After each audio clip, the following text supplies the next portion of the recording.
To Lisa here. Hey, Lisa. Hey, Kary, how you doing? Good. Look at those books. I You know. are crushing it. You got wifeology.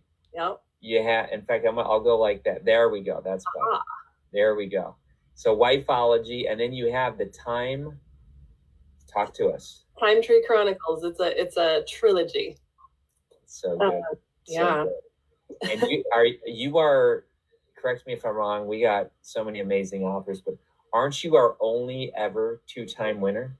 I am. I Yeah, didn't. I got a good memory. I thought so. But Yeah, I don't know if you can see them up there, but that's the one from the Emergence, and then that's the one from the Guard. The trophies are kind of see through, so but yeah, I have them sitting up there. I love. Oh yeah. I see. Oh, Yeah, hold on. I see the trophies. fun, Look right? at that. Look at that. So tell us the before, the after. What's next for Lisa? What's happened?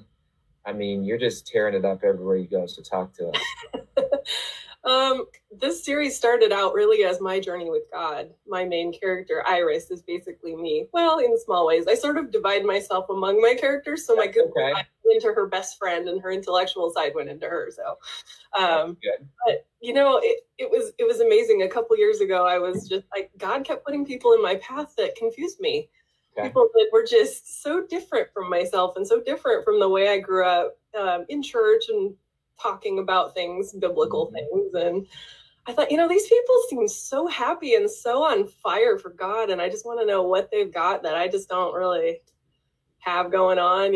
I love God, but it seems like they love God. You know what I mean? And, those are the kind of people that I was always taught, like, oh, careful about them. I don't know what they're teaching over there. Yes. The more I dove in, the more I found that the Bible is a more amazing place than I thought. God is bigger than I thought. And he's better. He's more mind-blowing than I thought. And he's I was gonna say gooder. I almost said gooder, Kary. He's gooder. There you go. So I took Iris on a little journey where the Emergence was about her coming into a knowledge of the supernatural, how it's all around us, and how time can bend with gravity, and how God, that's cool. Yeah, all kinds of fun stuff. And so she encounters these trees that are the anchors and conduits of the time fabric on Earth. So if they get damaged, you could actually fall through time, create a hole, and oh no, you're in another year now. So in the second book, the one we're talking about today, The Guardian, is where she takes on a new identity because she has completely joined this organization that manages and guards these trees. So now she has to rescue more people that have fallen through time. Only on the second book, she meets a man who is not delightful like the first one. He's not amazing. They have nothing in common like she did with the first one. In the first one, they were both Scottish and they both love God. And in the second one, this guy basically deserves to stay lost because he's a stinker. Wow. He was warned to stay away from the tree. He didn't stay away from the tree. He was there with a woman besides his wife. He's an egomaniac. He's a workaholic. So yeah, she has to learn how to show grace to someone she doesn't like. So but of course, it's realistic. What's that? Yeah, it's realistic. Yeah, it's realistic, but it's a story of redemption as well. Wow. Talk to us about? Are you a mom and stuff as well? I am a mom and stuff. Yes, I have kids. My oldest is driving now, Kary. I'm close to that. It's so awesome, but it's a little scary. So I have a sophomore in high school, I have an 8th grader, and I have a 3rd grader. Wow, we are close there. Yeah. How does the person who's watching this, who's a mom and stuff, how do you get it done? You know what it is? It's routine. Okay. It's basically just having the commitment, the drive to show up every day for your own job that no one is making you do, but you set your alarm and you get up and do it anyway. And I think there's probably a little bit of time bending as well. That's cool.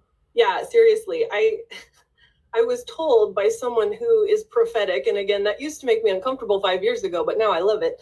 That the second book would come out in under 3 months from start to finish, and I said, "You're out of your tree," and I didn't actually try extra hard. I just kept showing up. I kept doing the work, and I'm not kidding. I wrote the first chapter January 1st, and on February 29th, I wrote the end.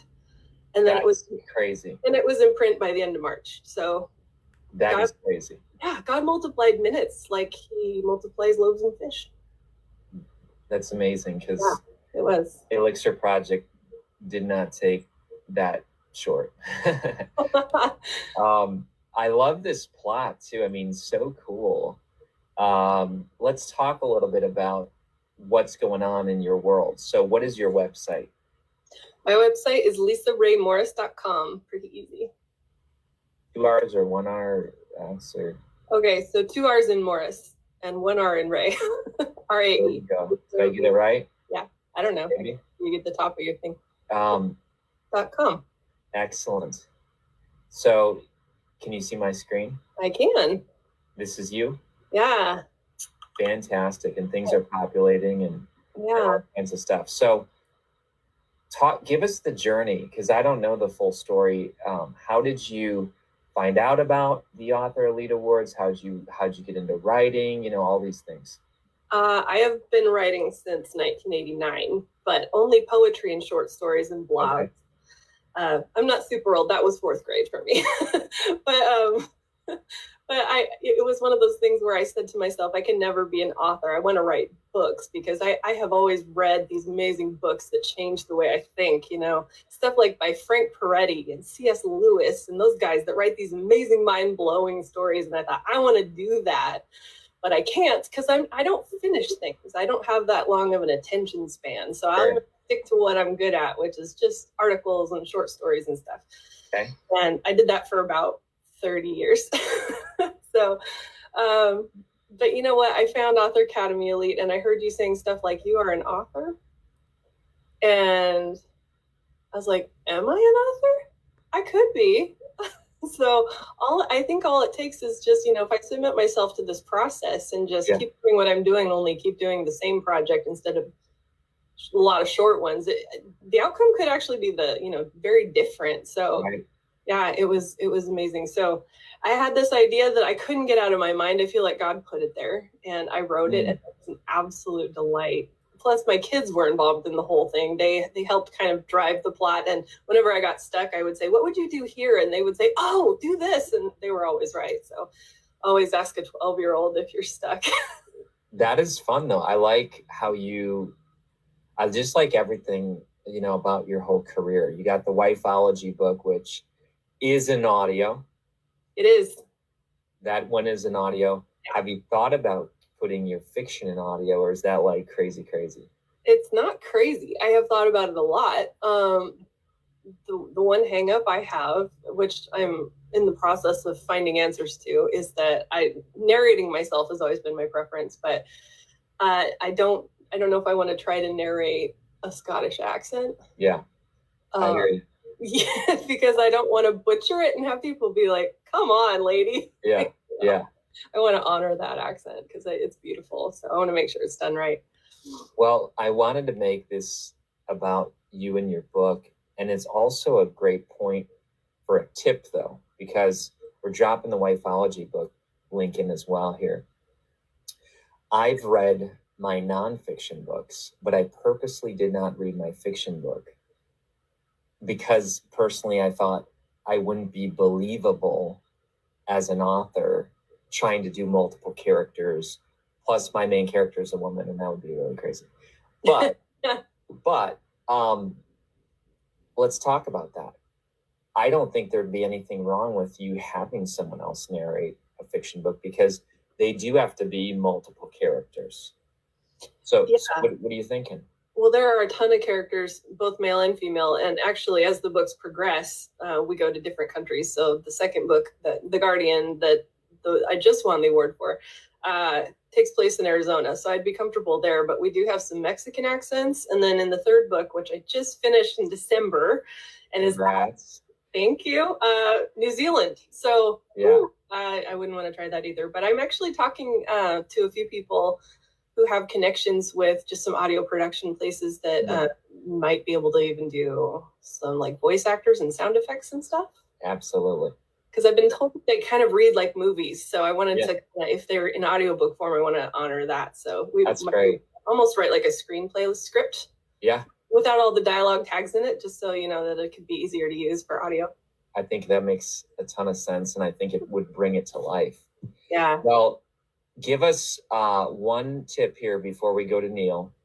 Give us one tip that busy moms can do, or busy dads, or busy men, or busy women, whoever, and not have to sacrifice their dream, because there is this belief out there that like you can't do both.